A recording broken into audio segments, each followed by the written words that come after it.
خداوند کے زندہ اور پاک کلام میں سے احبار کی کتاب اس کا 16واں باب۔ اور ہارون کے دونوں بیٹوں کی وفات کے بعد جب وہ خداوند کے نزدیک آئے اور مر گئے،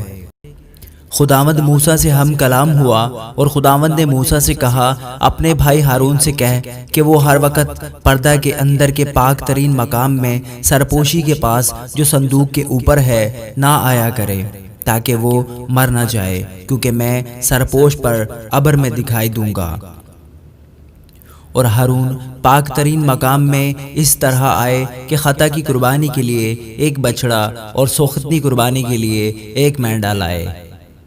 اور وہ کتان کا مقدس کرتا پہنے اور اس کے تن پر کتان کا پاجامہ ہو، اور کتان کے کمر بند سے اس کی کمر کسی ہوئی ہو، اور کتان ہی کا امامہ اس کے سر پر بندھا ہو۔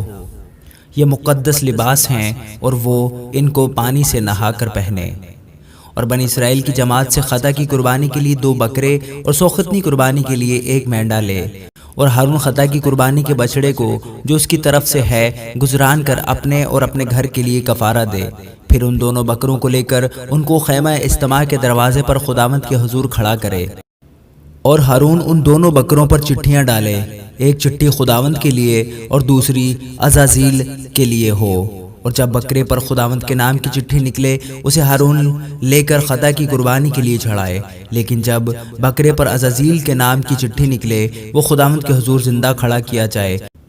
تاکہ اس سے کفارہ دیا جائے، اور وہ عزازیل کے لیے بیابان میں چھوڑ دیا جائے۔ اور ہارون خطا کی قربانی کے بچڑے کو جو اس کی طرف سے ہے آگے لا کر اپنے اور اپنے گھر کے لیے کفارہ دے، اور اس بچڑے کو جو اس کی طرف سے خطا کی قربانی کے لیے ہے ذبح کرے، اور وہ ایک بخور دان کو لے جس میں خداوند کے مذبح پر کی آگ کے انگارے بھرے ہوں، اور اپنی مٹھیاں باریک خوشبودار بخور سے بھر لے، اور اسے پردہ کے اندر لائے، اور اس بخور کو خداوند کے حضور آگ میں ڈالے، تاکہ بخور کا دھواں سرپوش کو جو شہادت کے صندوق کے اوپر ہے چھپا لے کہ وہ ہلاک نہ ہو۔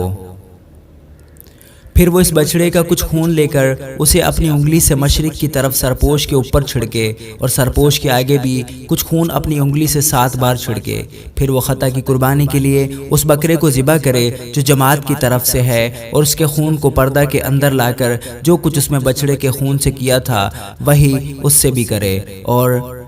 اسے سرپوش کے اوپر اور اس کے سامنے چھڑکے، اور بنی اسرائیل کی ساری نجاستوں اور گناہوں اور خطاؤں کے سبب سے پاک ترین مقام کے لیے کفارہ دے، اور ایسا ہی وہ خیمہ اجتماع کے لیے بھی کرے جو ان کے ساتھ ان کی نجاستوں کے درمیان رہتا ہے۔ اور جب وہ کفارہ دینے کو پاک ترین مقام کے اندر جائے، تو جب تک وہ اپنے اور اپنے گھرانے اور بنی اسرائیل کی ساری جماعت کے لیے کفارہ دے کر باہر نہ آ جائے،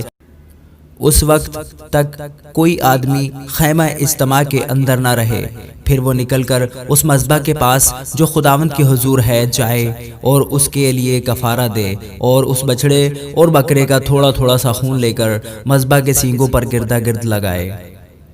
اور کچھ خون اس کے اوپر 7 بار اپنی انگلی سے چھڑکے، اور اسے بنی اسرائیل کی نجاستوں سے پاک اور مقدس کرے۔ اور جب پاک ترین مقام اور خیمہ اجتماع اور مذبح کے لیے کفارہ دے چکے، تو اس زندہ بکرے کو آگے لائے، اور ہارون اپنے دونوں ہاتھ اس زندہ بکرے کے سر پر رکھ کر اس کے اوپر بنی اسرائیل کی سب بدکاریوں اور اس کے سب گناہوں اور خطاؤں کا اقرار کرے، اور ان لوگوں کو اس بکرے کے سر پر دھر کر اسے کسی شخص کے ہاتھ جو اس کام کے لیے تیار ہو بیابان میں بھجوا دے،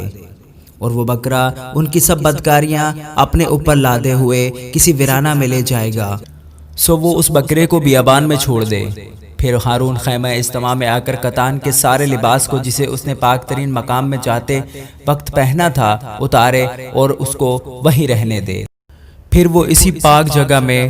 پانی سے غسل کر کے اپنے کپڑے پہن لے، اور باہر آ کر اپنی سوختنی قربانی اور جماعت کی سوختنی قربانی گزرانے، اور اپنے لیے اور جماعت کے لیے کفارہ دے، اور خطا کی قربانی کی چربی کو مذبح پر جلائے۔ اور جو آدمی بکرے کو عزازیل کے لیے چھوڑ کر آئے، وہ اپنے کپڑے دھوئے اور پانی سے نہائے، اس کے بعد وہ لشکرگاہ میں داخل ہو، اور خطا کی قربانی کے بچڑے کو اور خطا کی قربانی کے بکرے کو جن کا خون پاک ترین مقام میں کفارہ کے لیے پہنچایا جائے، ان کو وہ لشکرگاہ سے باہر لے جائیں، اور ان کی کھال اور گوشت اور فضلات کو آگ میں جلا دیں، اور جو ان کو جلائے وہ اپنے کپڑے دھوئے اور پانی سے غسل کرے، اس کے بعد وہ لشکرگاہ میں داخل ہو۔ اور یہ تمہارے لیے ایک دائمی قانون ہو کہ 7ویں مہینے کی 10ویں تاریخ کو تم اپنی اپنی جان کو دکھ دینا، اور اس دن کوئی خواہ وہ دیسی ہو یا پردیسی جو تمہارے بیچ بود و باش رکھتا ہو کسی طرح کا کام نہ کرے، کیونکہ اس روز تمہارے واسطے تم کو پاک کرنے کے لیے کفارہ دیا جائے گا، سو تم اپنے سب گناہوں سے خداوند کے حضور پاک ٹھہرو۔ یہ تمہارے لیے خاص آرام کا سبت ہوگا، تم اس دن اپنی اپنی جان کو دکھ دینا، یہ دائمی قانون ہے۔ اور جو اپنے باپ کی جگہ کاہن ہونے کے لیے مسح اور مخصوص کیا جائے، وہ کاہن کفارہ دیا کرے، یعنی قطان کے مقدس لباس کو پہن کر وہ مقدس کے لیے کفارہ دے، اور خیمہ اجتماع اور مذبح کے لیے کفارہ دے، اور کاہنوں اور جماعت کے سب لوگوں کے لیے کفارہ دے۔ سو یہ تمہارے لیے ایک دائمی قانون ہو کہ تم بنی اسرائیل کے واسطے سال میں ایک دفعہ ان سب گناہوں کا کفارہ دو۔ اور اس نے جیسا خداوند نے موسیٰ کو حکم دیا تھا ویسا ہی کیا۔ آمین۔